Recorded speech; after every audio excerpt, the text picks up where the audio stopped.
बिहार विधानसभा चुनाव 2025 में 243 में से 238 सीटों पर प्रशांत किशोर ने अपने उम्मीदवार उतारे थे। जीत एक पर भी नहीं मिली। कुछ राजनीतिक विश्लेषकों ने इसको प्रशांत के राजनीतिक करियर का अंत बताया। हालांकि तब के चुनाव में प्रशांत को लेकर सबसे बड़ा सवाल ये उठा था कि वो खुद चुनावी मैदान में क्यों नहीं उतरे। बांकीपुर उपचुनाव में उन्होंने इस सवाल के लिए जगह नहीं छोड़ी। जनसुराज से किसी दूसरे नेता को मैदान में उतारने की जगह वो खुद चुनाव लड़े। वोटों की गिनती चल रही है, प्रशांत की जीत तय मानी जा रही है। शाम तक आखिरी नतीजे आएंगे, लेकिन अब प्रशांत की लीड खत्म होगी ऐसा लगता नहीं है। पीके को उतने वोट मिल गए हैं जिससे वो खुद को विजेता घोषित कर सकते हैं। कम से कम ये तो साबित कर ही सकते हैं कि ये उनका अंत नहीं है। ये हुआ कैसे? एक कारण तो वही है जिसकी चर्चा हमने अभी की है। पिछले चुनाव में प्रशांत की पार्टी पर लोगों का भरोसा इस कारण से भी नहीं हुआ क्योंकि वो खुद मैदान में नहीं थे। पार्टी भविष्य में क्या करेगी, चुनाव जीतने के बाद प्रशांत का एजेंडा क्या होगा, ये सब क्लियर नहीं हो पाया, या कम से कम पब्लिक तक इसका जवाब पहुंच नहीं पाया।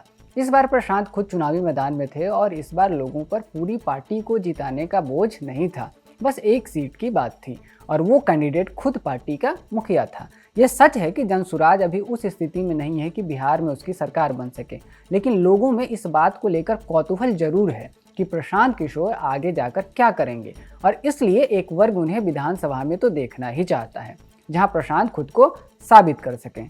पीके की जीत का एक कारण ये भी बताया जा रहा है कि भाजपा ने उनको गंभीरता से नहीं परखा।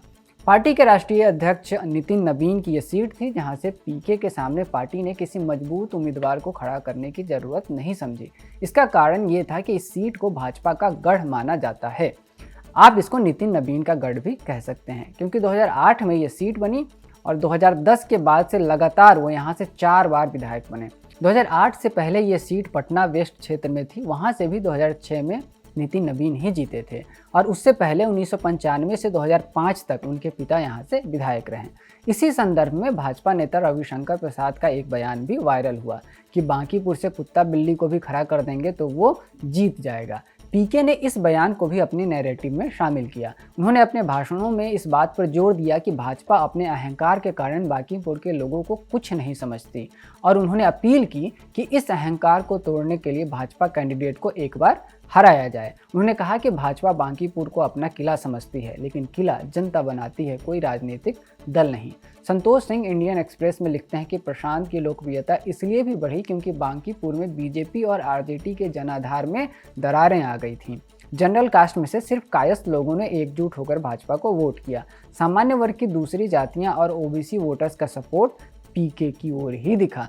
मुस्लिम और यादव, जिनको आरजेडी का कोर वोटर माना जाता है, उनकी दिलचस्पी भी इस बार प्रशांत की ओर ही थी। मुसलमानों के एक वर्ग ने आरजेडी छोड़कर पीके को सपोर्ट किया क्योंकि उन्हें आरजेडी में ये संभावना नहीं दिखी कि वो भाजपा को हरा पाएगी। ये उम्मीद उनको प्रशांत में नजर आई, इसलिए उन्होंने उनको वोट किया। कैंपेन के दौरान पीके जाति और धर्म जैसे विषयों में नहीं फंसे जिन पर आमतौर पर राजनीति होती है। जो रवैया उन्होंने विधानसभा चुनाव के समय रखा था वही उन्होंने इस उपचुनाव में भी रखा।